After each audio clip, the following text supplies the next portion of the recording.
नागपुर में spinal muscular atrophy नामक दुर्लभ बीमारी का एक और मामला सामने आया है। इस बीमारी का इलाज 16 करोड़ रुपए का एक इंजेक्शन है। 15 महीने के मासूम विहान अकुलवार के माता पिता इतनी बड़ी रकम को जुटाने के लिए जद्दोजहद कर रहे हैं और लोगों से आर्थिक मदद की गुहार लगा रहे हैं। मेडिकल साइंस में कई दुर्लभ बीमारियां हैं जिनका या तो इलाज ही नहीं है या है भी तो वो इतना महंगा कि उसका इलाज करवा पाना एक सामान्य आदमी के बूते की बात नहीं। अभी कुछ महीने पहले ही नागपुर में एक मासूम के स्पाइनल मस्कुलर एट्रोफी नामक दुर्लभ बीमारी से ग्रसित होने की खबर आई थी। अब इसके बाद 15 महीने के मासूम विहान आकुलवार को भी स्पाइनल मस्कुलर एट्रोफी टाइप 2 बीमारी से ग्रसित पाया गया है। इस दुर्लभ बीमारी का एकमात्र इलाज है एक 15 करोड़ का इंजेक्शन। अगर वह समय से मिल गया तो विहान किसी बच्चे की तरह ही अपनी आगे की जिंदगी गुजार पाएगा। इस इंजेक्शन को खरीदने के लिए पैसे एकत्रित करने और इस दुर्लभ बीमारी की जनजागृति करने के लिए लोगों तक पहुंचने के लिए विहान के माता पिता संघर्ष कर रहे हैं। हम क्राउड फंडिंग के हमारे खुद के फैमिली मेम्बर्स हम खुद भी अपना ट्राई कर रहे हैं, लिक्विडेट कर रहे हैं हमारे फंड्स वगैरह, और हम चाहते हैं कि सबको पता चले कि ये कैसी बीमारी है, क्या लोगों को और फैमिली मेम्बर्स को कैसे कितना प्रयत्न करना पड़ता है 16 करोड़ जमा करने के लिए, क्योंकि एक फैमिली के पास नॉर्मल लाइफ मिडिल क्लास वालों के पास 16 करोड़ रहना तो इम्पॉसिबल है। लेकिन फिर भी हम चाहते हैं कि सबने आके हमें थोड़ी थोड़ी भी मदद की तो हम 16 करोड़ करके इसको जल्दी से जल्दी वो इंजेक्शन दे सकेंगे। अभी आप लोगों जो क्राउड फंडिंग का मूवमेंट चला रहे हैं उससे कुछ फ़ायदा हुआ? कुछ क्राउड फंडिंग से हमको 2.25 करोड़ का लोगों ने मदद की है अभी तक, और जिसमें अभिषेक बच्चन ने हमको पहले दूसरे दिन ही 5 लाख रुपए डोनेट किए थे, और बहुत लोग आ रहे हैं सामने और हमें हेल्प करने के लिए। लेकिन हम चाहते हैं कि पूरी इंडिया को पता होना चाहिए कि ये ऐसी बीमारी होती है, ताकि लोग आगे चल के ध्यान रख सके कि ज़रूरी नहीं है कि हर प्रेगनेंसी अच्छी रहे, या आगे चल धीरे धीरे कोई और आज़ार भी होता है। जेनेटिक टेस्टिंग कराने से लोगों को पता चलता है कि एग्जैक्टली क्या हो रहा है, कितनी सावधानी बरतनी चाहिए। आज हमारे ऊपर हुआ है, कल किसी और पे ना हो। हम ये चाहते हैं कि उनको भी पता चले कि ऐसा हो सकता है और आगे सावधानी बरते। स्पाइनल मस्कुलर एट्रोफी नामक बीमारी के 4 चरण होते हैं, जिसमें से शुरुआत के 3 चरण बेहद खतरनाक माने जाते हैं। अगर समय पर इलाज न मिले तो इससे बच्चे की जान तक चली जाती है। विहान के पिता खुद एक सर्जन है, इसीलिए उनकी तत्परता ने बच्चे की बीमारी को पकड़ लिया। इसके 4 टाइप्स रहते हैं। एक टाइप 0 भी होता है, जिसमें टाइप 0 में ये पहले महीने में ही बच्चे को जब सांस लेने में दिक्कत होती है, दूध पीने में शिकायत होती है, तो वो पहले महीने में ही पता चलता है। ये टाइप 0 होता है और इन बच्चों का 1 महीने में ही तबीयत काफ़ी बिगड़ जाती है।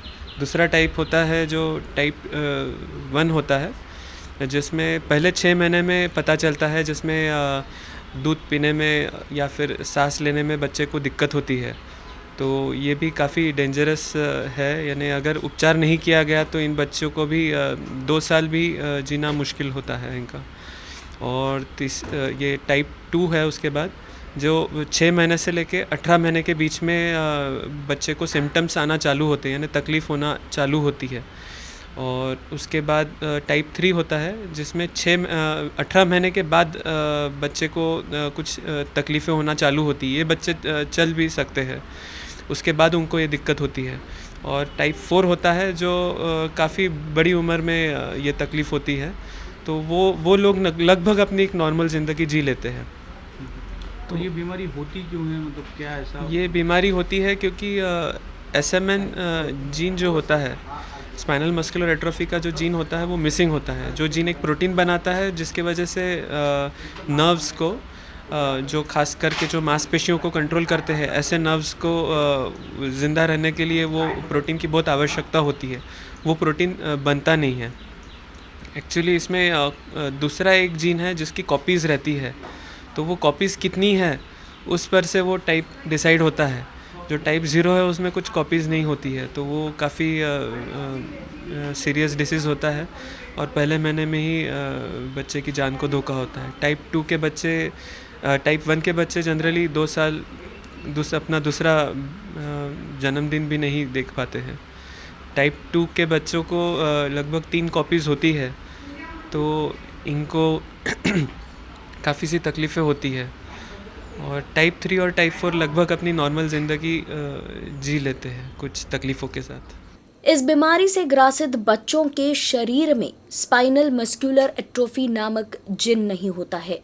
यही जिन प्रोटीन तैयार करता है जिससे मांसपेशियों में मूवमेंट होती है।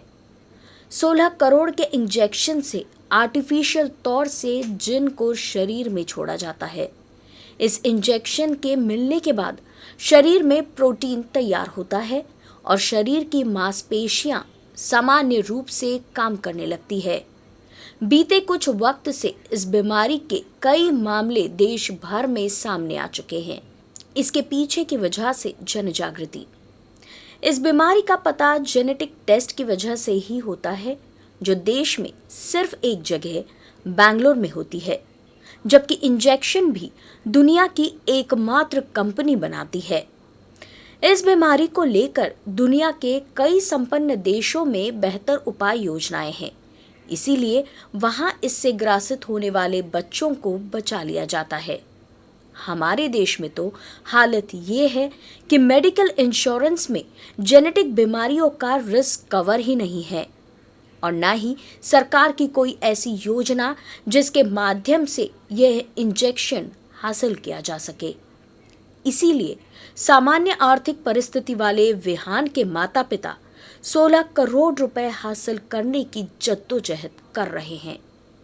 2.5 करोड़ रुपए ग्राउंड फंडिंग के जरिए उन्होंने जुटा भी लिए हैं, लेकिन विहान की जान की कीमत अब भी उसके परिवार की हैसियत से कई ज्यादा है।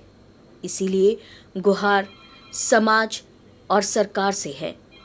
इस बीमारी के इलाज के लिए सामाजिक सहयोग के प्रयास हमारे देश में हाल फिलहाल में सफल हो चुके हैं।